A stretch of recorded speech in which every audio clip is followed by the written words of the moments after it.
जय हिंद दोस्तों, आप सभी का स्वागत है सृष्टि कोचिंग सेंटर में।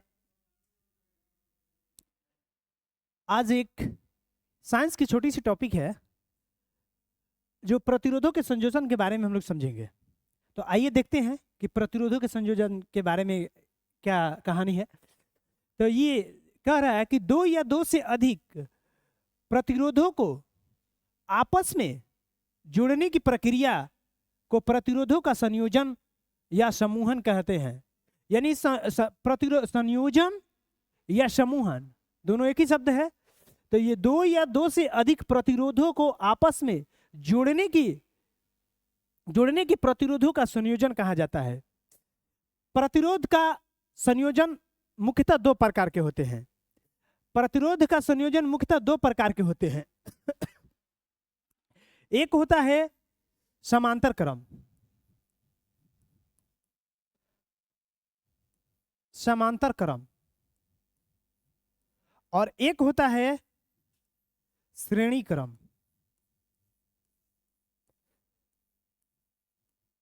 श्रेणी क्रम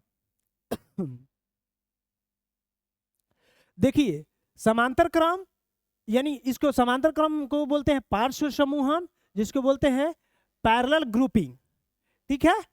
तो जब प्रतिरोधों का पहला छोर एक साथ जबकि दूसरा छोर एक साथ जोड़कर परिपथ में व्यवस्थित कर देते हैं तो इस प्रकार संयोजन को समांतर संयोजन कहते हैं।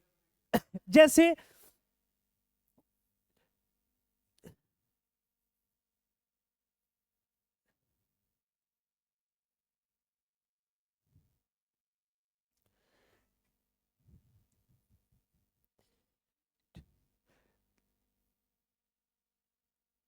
ये हो गया समांतर क्रम।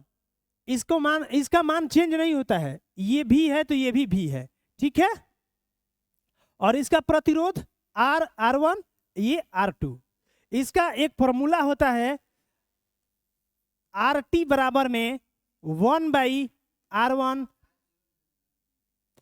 R0 बराबर 1/R1 plus 1/R2 plus 1/R3। यानी कहने का मतलब कि जितना भी प्रतिरोध होगा इससे जुड़ते जाएगा। ठीक है। अब हमारा नेक्स्ट है श्रेणी क्रम समूहन।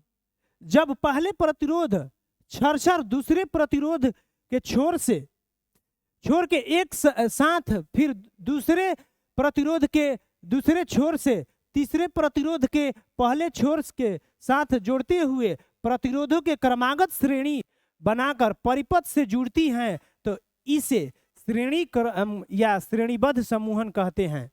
जैसे कहने का इसका मतलब ये है कि देखिए, एक प्रतिरोध यहाँ हम जोड़ दिए, फिर एक प्रतिरोध हम यहाँ जोड़ दिए, फिर एक प्रतिरोध यहाँ जोड़ दिए और फिर एक प्रतिरोध यहाँ जोड़ दिए। यानी कहने का मतलब कि इन्फिनिटी तब हम प्रतिरोध को जोड़ सकते हैं। इसका भी एक फॉर्मूला होता है, R0 बराबर में होता है, इसका मान रख देते हैं R1, R2, R3, ये R3 है, ये हो जाएगा R4, ये हो जाएगा R5। ठीक, ये R5 मान लीजिए, यहां तक n मानते, ये हो जाएगा Rn। ठीक है। तो अब हो जाएगा R1 plus R2 plus R3 dot dot Rn। तो इससे हम इस प्रतिरोध का मान ज्ञात कर सकते हैं। ठीक है। तो आज हम समझाएं आप लोगों को कि प्रतिरोधों का समूहन, जिसमें हमने समांतर क्रम और श्रेणी क्रम। समांतर क्रम का फॉर्मूला हमने बताया कि R0 बराबर में होता है 1/R1, 1/R2, 1/R3, और श्रेणी क्रम के फॉर्मूला हमने बताया कि R1 plus R2 plus R3। तो इस तरह हम समांतर क्रम और श्रेणी क्रम और प्रतिरोधन के समूहन में जाने। अगर आपको वीडियो पसंद आया हो तो लाइक कीजिए, शेयर कीजिए और अपने दोस्तों के साथ शेयर कीजिए। धन्यवाद।